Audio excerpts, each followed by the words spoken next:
One specific time, I went to court, I had a hearing, and the judge agreed to let me go. This is 3 years after I was in prison. And at that point, I sent all my stuff home. I was supposed to go home September 1st. And 2 days before I was supposed to go home, the motion was denied, inexplicably just denied. And I was sitting on my bed, and I was going through my daily devotional for that day, and it was James 1:12. Blessed are those who endured fiery trials because they'll receive a crown of life at the end. And, I didn't want a crown of life. I wanted to go home. But I sat down on my bunk, and it felt like the Holy Spirit just put his arm around me and said, well, you say you trust me. Trust me. And at that point is when I started working in the chapel. I quit my job in the warden's office and began working in the chapel. I started going to seminary when I was in prison after I graduated from college and began preparing for the ministry. So it was a time of preparation, the way I looked at it. As long as I kept learning, it wasn't dead time. I was using the time to glorify to God because the Bible said, do all things unto the Lord. So I thought, well, all things mean all things, including doing my time in prison. In 1989, I got engaged to be married before I was arrested. I was engaged in May, we bought a home, and we were to be married December 30th of 1989. She came to see me faithfully. There was a lot of Saturdays where it'd be her and I and the officer because it was too snowy for anyone else to get there. And she came every week to see me. And it was sort of, it was my foundation, someone I can rely upon. And during that time, we just trusted God for the outcome.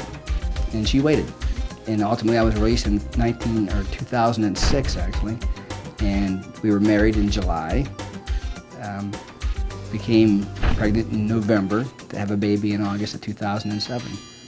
A month after I was home, actually, I was approached by a church about the possibility of going on staff in the prison ministry, which was the very thing that I thought God had called me to do in 1993, and I'd been preparing to do all that time and had been involved in.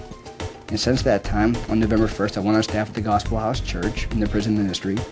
Our prison ministry was founded by Pastor Bob Setkovich and now is directed by Gary Coley. We go to every prison in the state of Ohio, presenting the gospel, offering Bible studies and a pen pal program to reintegrate guys back into society so that we have a mentor on staff or in our volunteer program ready for the guys so when they come home they have come alongside them and help them through their transition. So it's a ministry we're very proud of, and I'm very, very honored to be involved with it. And during that time, I didn't know how God was working all the pieces together, because initially I worked for wardens, and it's a job in prison that's sort of a thankless job.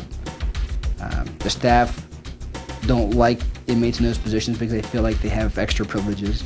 The inmates tend to be very cautious of guys like that because of extra privileges or perceived extra privileges. So it was a thankless position I was always trying to get out of.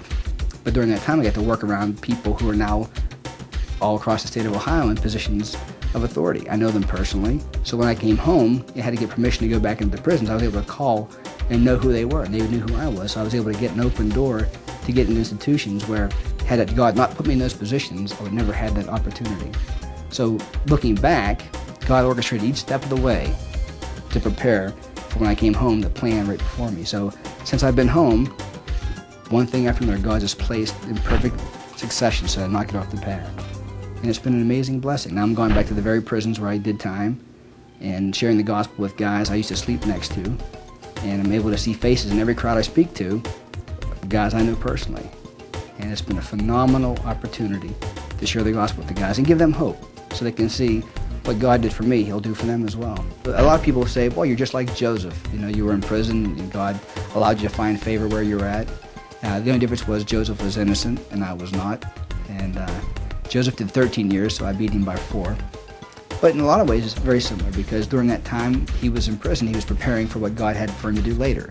He was being useful in the prison. He was the guy in charge. He was interpreting dreams for Pharaoh's guys.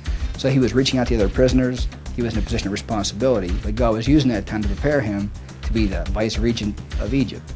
Now, I don't think God called me to be the vice president of the United States, but he was preparing me to do what I'm doing now, which is going back and sharing the gospel with guys like myself, going back and teaching them the Bible, and then also providing a reentry program because I was a guy who reentered successfully. I can then help other people go through the same journey I went through.